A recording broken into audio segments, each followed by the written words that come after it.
semuanya, perkenalkan nama aku Nurul Alkibetia. Untuk kali pertama aku buat channel ini akan membahas beberapa kasus KUP dan PPh orang pribadi dalam sistem perpajakan. Ya.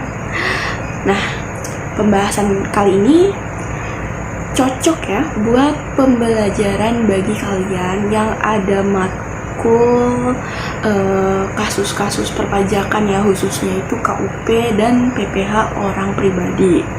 Jadi kalau begitu langsung saja simak sama-sama kasus berikut ini.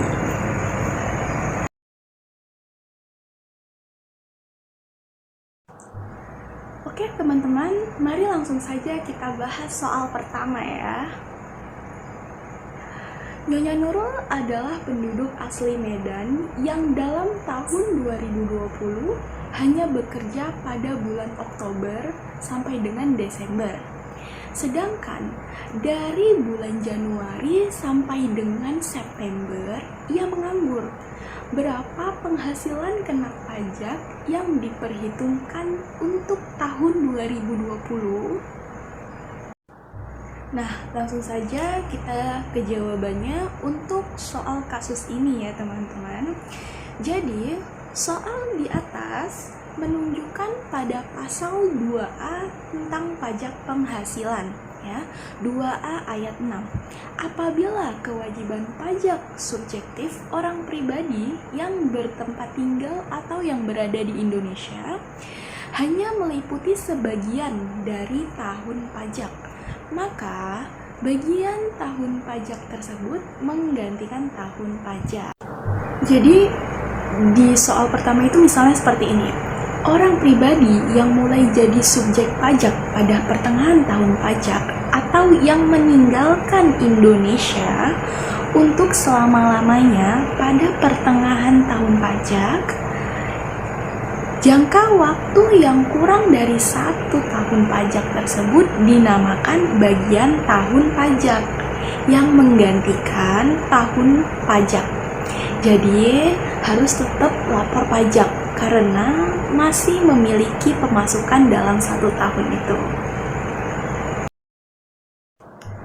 Oke ya, dari keempat jawaban di sini, jawabannya adalah yang B. Jawaban yang benar adalah yang B. Oke, kita akan lanjut untuk soal kedua ya. Jadi soal kedua ini ada Bapak Dani ingin menyampaikan SPT tahunan PPh wajib pajak orang pribadi yang menyatakan kurang bayar sebesar 6.500.000 pada tanggal 31 Maret melalui e-filing. Pernyataan yang paling tepat mengenai pembayaran pajak Bapak Dani sebesar 6.500.000 adalah jawaban dari soal nomor 2 itu menunjuk pada pasal 9 ayat 2 ya. Kekurangan pembayaran pajak yang terutang berdasarkan surat pemberitahuan tahunan pajak penghasilan harus dibayar lunas sebelum surat pemberitahuan pajak penghasilan disampaikan ya.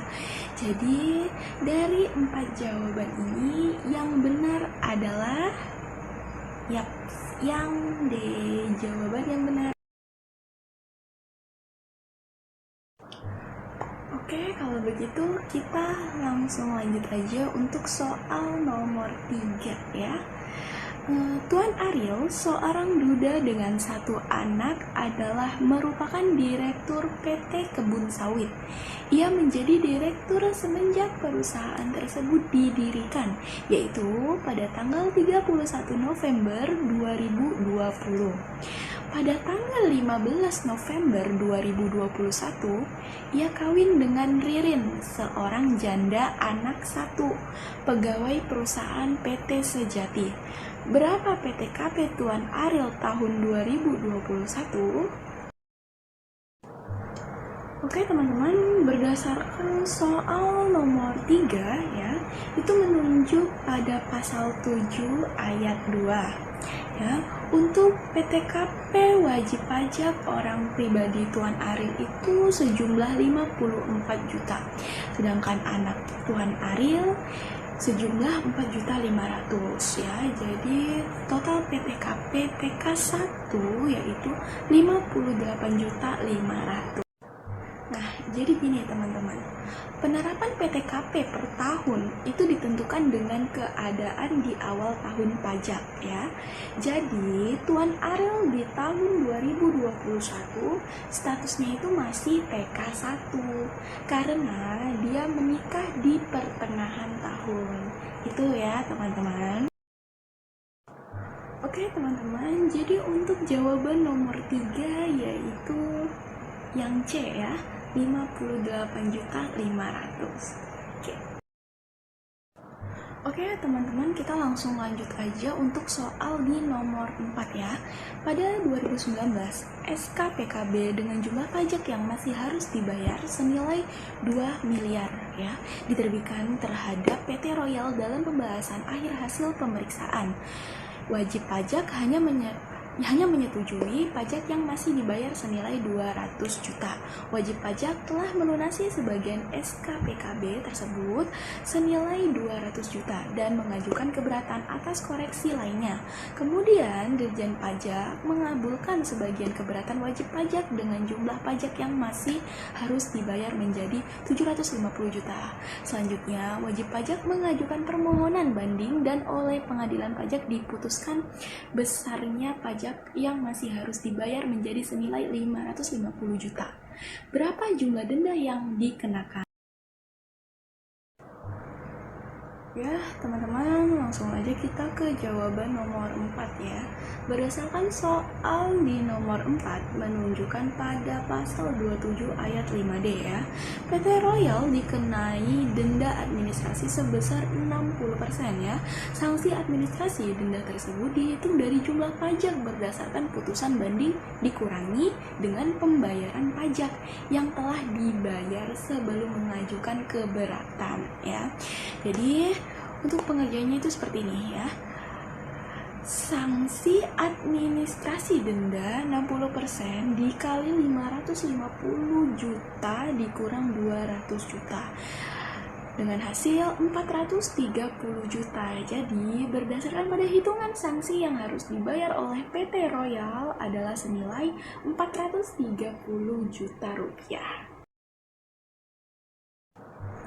Oke teman-teman, ini soal nomor 5, yaitu soal terakhir ya, untuk pembahasan soal kasus perpajakan kali ini ya, itu penjelasan mengenai kronologis jangka waktu untuk utang pajak yang sampai tanggal jatuh tempo pembayaran belum dilunasi dan akan dilakukan tindak penagihan pajak.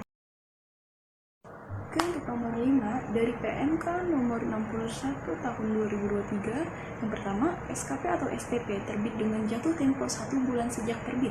Yang kedua, apabila pajak berutang belum dibayarkan sampai dengan jatuh tempo SKP atau STP, maka akan terbit surat teguran dengan masa berlaku 21 hari. Apabila pajak berutang belum dibayarkan setelah jatuh tempo surat teguran berakhir, maka akan diterbitkan surat paksa berlaku selama 2 kali 24 jam. Yang keempat, apabila setelah lewat waktu 2 kali 24 jam setelah diterbitkan surat paksa utang pajak belum dilunasi, maka akan diterbitkan surat perintah melakukan penyitaan atau SPMP. Yang kelima, apabila dalam waktu 14 hari sejak SPMP diterbitkan utang pajak belum juga dibayarkan, akan dilakukan pengumuman lelang dari hari sitaan yang dilakukan. Nomor 6, proses lelang sudah dapat dilakukan setelah 14 hari sejak pengumuman lelang. Oke teman-teman, tidak terasa udah 5 soal aja yang kita bahas hari ini ya. Jadi untuk pembahasan selanjutnya kapan-kapan lagi ya. Dah, terima kasih.